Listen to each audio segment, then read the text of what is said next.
Hello everybody, Ian Robson here. Welcome back to an edition of Coffee with Ian. Made it a little less strong this morning than I had yesterday. I made one of those 12 cups of coffee in the drip coffee maker, and I had the very first cup, like the very first little bit it made. It was like rocket fuel. I should have waited just a bit longer, but I always like that first cup before it's even fully brewed, but it ends up being too strong.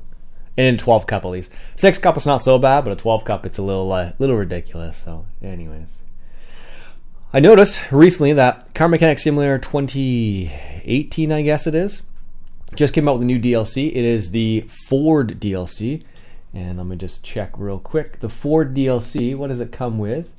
You get a 1971 Ford Mustang Mach 1, a 2017 Ford F350 Super Duty. Oh, that's cool. I didn't notice that one.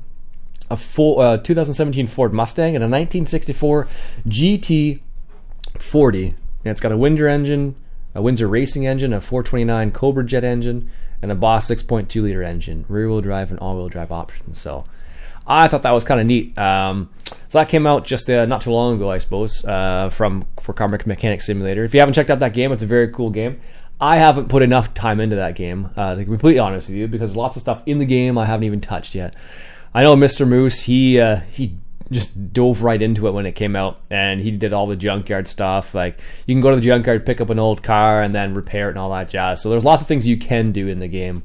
I just haven't got around to playing it all. I don't know. It's the type of game where I can play for a bit, and I find it interesting, but I don't get quote unquote addicted to the game, so to speak. So I don't really have a drive to get out there and play a lot of it, sort of thing. So that's the way I feel about the game. But I do enjoy it when I do play it. So anyhow, so I noticed that came out. I didn't notice there was a truck in it. I may have to take a look at that truck. That'd be kind of neat to take a look at that and see how it turns out, actually, and see what kind of modifications you can do. I think I have every DLC for Car Mechanic Simulator, actually. There's quite a few of them now, actually. They have, I don't even know where to begin. I think they have the Ford DLC. There's a Mazda DLC. Let me just bring it up here. Car Mechanic Simulator. Ford DLC, a Pagani DLC, Bentley DLC, Lotus DLC, Plymouth DLC, Dodge DLC, and a Jeep DLC. Like, that's pretty impressive. And I believe there are lots of mods you can... It looks like there's mods you can add too, from what I can tell. Steam Workshop, yeah. In the workshop? I don't know. I didn't even know there was a side of it. Workshop. Let's just go to just the regular workshop. Looks like you can get a Jaguar E-Type. Most popular 1932 Ford. Oh, they have. Oh, that's kind of neat. I didn't know they added different mods into the game. That's kind of cool. Volkswagen now. Now that is pretty nifty. Most of them are just cars, it looks like. And in comparison to the stuff that's produced by the actual company itself, I don't know how good it is in comparison, but that's still pretty sweet that you can get some mods for it. So what do I see here? Cadillac Series 62, BMW i8, Renault Clio RS, DeLorean. It looks like a modification of the DeLorean, so that's kind of neat, actually. Very, very cool. Also, I noticed there is a new DLC for Railway Empire as well. And that game I did get addicted to. There's only certain games I really get dug into, like, whatever reason, business management type games. Like when I picked up, what's that game called? Not Ports of Call, the other one. Transocean. When I picked up Transocean 1, I was just like addicted to that game for like a good, week or 2 weeks, and just played it like every day, every moment I could, sort of idea. Railway Empire was the same thing. That reminds me so much of Railway Tycoon that I just couldn't help myself. I'm like, this game is so good. And they have a new DLC, so I may have to check out that DLC now too. Factorio was probably the worst out of all of them so far. And by the worst, I mean the most addictive game I've played in a long time. Like, you would sit down and be like, oh, I'm just going to do this one thing. And then like hours later, you're like, oh my goodness, where did the time go? Every single time it's like that for Factorio. It's a fantastic game. If you haven't checked it out, definitely check it out. Watching it on YouTube doesn't do it quite as much justice as playing, because you don't really get into it as much as just watching it. Like, it's cool to see what people are doing with it, but you don't get into it very much. But when you actually watch like when you're actually playing the game, you're like, oh, I'll just do this one more thing. And then, you know, hours later, I'm like, okay, I'll just one more thing. And then that's the way it works in that game. And there's always something going on. Lots of mods to that game, too. I don't know if they've added Steam. I'm going to check right now, actually. I don't know if they added. Go to my library. Let us go to the library. I don't know if 87 hours into Factorio, which isn't very much, but I purposely stopped myself from playing that game at times just because it is crazy addictive. No, there doesn't seem to be any... I don't see any Steam Workshop. It's still early access.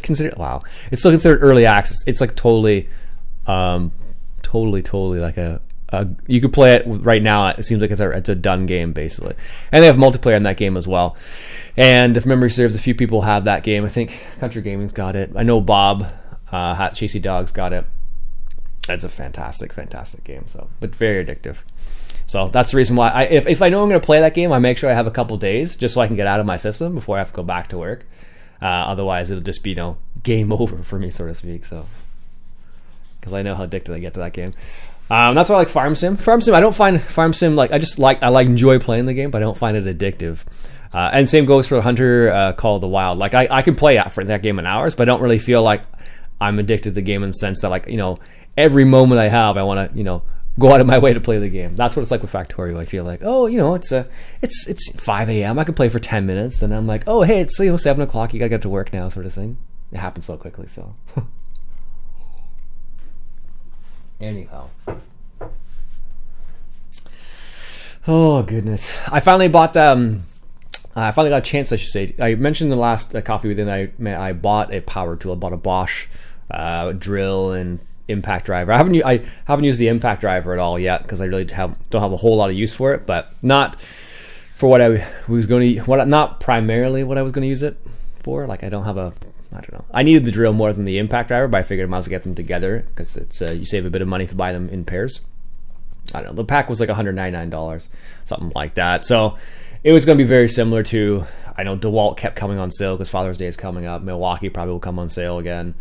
Canadian Tire's got a Maxim brand that came, or Maxim, I think it's Maxim brand that came on sale a couple times. But in the end, I went for Bosch, and I'm very pleased with it. I like the grip on it. It's ergonomic. It's got a soft rubber on it, which is nice as well. So it's not too bad in your hands.